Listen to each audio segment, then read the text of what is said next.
మనము ఇంతకుముందు వీడియోలో ఒక కండిషన్ ఉపయోగించి యావరేజ్ కనుక్కున్నాం. ఇప్పుడు మల్టిపుల్ కండిషన్స్ ఉపయోగించి ఎట్లా కనుక్కోవాలి? ఒకటి డిపార్ట్‌మెంట్ అది సి కాలనీలో ఉంది. సి కాలమ్‌లో. అదేవిధంగా స్టేటస్ ఏమో హెచ్ కాలమ్‌లో ఉంది. ఈ 2 క్రైటీరియాలను ఉపయోగించి మనము యావరేజ్ కనుక్కుందాం. దానికోసం యావరేజ్ ఇఫ్స్ అనే ఫంక్షన్ ఉపయోగిద్దాం. Is equal to average ifs IFS ifs దేని యావరేజ్ కనుక్కోవాలి మనము? ఎఫ్ కాలనీలో ఉన్న శాలరీ ఎఫ్ నుంచి ఎఫ్ వరకు కామా ఇప్పుడు తర్వాత ఫస్ట్ క్రైటీరియా రేంజ్ ఏంటి? డిపార్ట్మెంట్ అది సి కాలనీలో ఉంది. సి కాలం దాన్ని సి నుంచి సి వరకు కామా ఏ డిపార్ట్మెంట్ సెలెక్ట్ చేసుకుంటారు?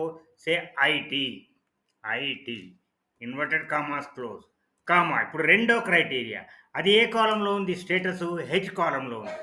హెచ్ నుంచి హెచ్ వరకు మళ్ళీ కామా క్రైటీరియా ఏంది? యాక్టివ్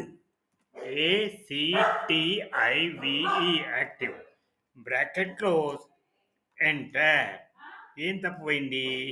ఏదో చిన్న తప్పులు పోతుంటాయి వచ్చేసింది చూసారా? అది మిస్టేక్‌ని కరెక్ట్ చేసేసింది. టైపింగ్ మిస్టేక్ ఉన్నదని చెప్పి కరెక్ట్ చేసేసింది ఆటోమేటిక్‌గా మనం యెస్ అనంగానే. ఇప్పుడు ఇవన్నీ డాలర్‌తోనున్నాయి. అన్ని డాలర్స్ ఉన్నాయి గదా! డాలర్‌లో ఉన్నాయా లేదా అన్నీ? లేవు. ఈ డాలర్ జేయాలి మనం. అబ్సల్యూట్‌గా జేయాలి. అప్పుడు అది మారదు. చూసారా? ఇక్కడ డాలర్ జేసిన. ఇక్కడ కూడా మళ్ళీ డాలర్. లాస్ట్‌కు హెచ్‌ది కూడా మళ్ళీ డాలర్ జేస్తాను. అన్నీ అబ్సల్యూట్ అంటే లాక్ అయిపోయినాయి. అవి మారాయి ఇప్పుడు. ఇప్పుడు మనం ఎంటర్ చేస్తే అక్కడ సాలరీ వచ్చేసింది ఐటీ డిపార్ట్మెంట్‌లో యావరేజ్. ఇప్పుడు ఈ ఫిల్ హ్యాండిల్ పట్టుకొని రైట్‌కి డ్రాగ్ చేస్తే అన్ని డిపార్ట్మెంట్‌లో కూడా సాలరీ రావాలి. కానీ ఒకటే వాల్యూ ఉంటది. ఎందుకు మనం డిపార్ట్మెంట్ మార్చలే కదా! ఇప్పుడు డిపార్ట్మెంట్ మారుద్దాం. ఇక్కడ సేల్స్ ఎస్ఏఎల్ఈఎస్ సేల్స్‌లో యావరేజ్ వచ్చేసింది. ఇప్పుడు ఇక్కడ ఏంటిది? ఫినాన్స్.